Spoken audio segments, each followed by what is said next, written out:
Hi. So I wanted to take a few minutes and talk about Module 4, looking back a little bit at Lessons 1 and 2, and then to talk a little bit about Lesson 3, which is the topic for this week. So last week, in Lessons 1 and 2, we looked at the TCP/IP protocol suite, and then specifically at the protocols IP, which functions in the network layer, and TCP and UDP, which function at the transport layer. I've added a link to a video called The Warriors of the Net in the lesson of, or the Module 4 Lessons 1 and 2 assignment page that will, it's a really fun, it takes about 13 minutes to watch. I highly recommend it. It gives you an overview of how protocols work together to send and receive data on the internet, and I really highly recommend that you spend some time looking at that. It'll help you understand the idea of layers and protocols with different functions across different layers to deliver the data. So look at that.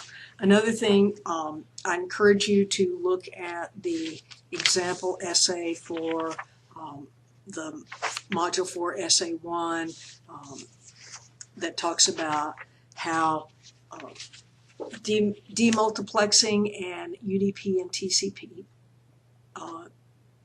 demultiplexing and UDP and TCP. So take a look at that and email me if you have any questions about that. In Lesson 3, which is what's the assignments that are due this week relate to Lesson 3. It's going to start talking about voice over IP, and it looks at the basic structure of that can be used to provide voice over IP, with using IP trunks, using a private IP network, and using internet IP calling. So it has these various types of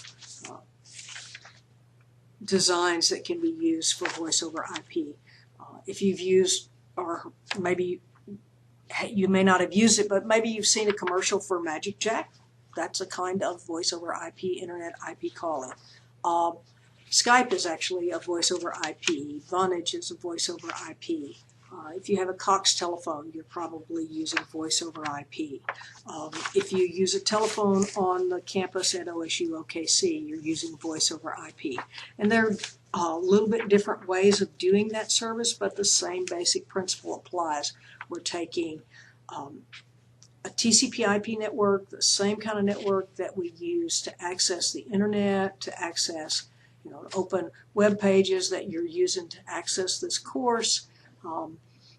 TCP/IP network that is used instead of carrying data, instead of carrying pictures, it's used to carry voice for a telephone conversation. So that's the basics of voice over IP, and this is just the very beginning of this. When we get into Module 5, that's where we'll talk more about Module 5, how voice over IP is implemented currently. The other thing you should be mindful of and remember is that the exam for Modules 3 and 4 is due this coming Sunday. That is, let me double check my calendar, make sure to give you the right date. So April the 13th is the exam for Modules 3 and 4. So be sure that you get everything done for Lesson 3 and Module 4 by Thursday, and then on Sunday, or by Sunday, be sure to take the exam. And if you have any questions, email me and I'll be happy to answer those.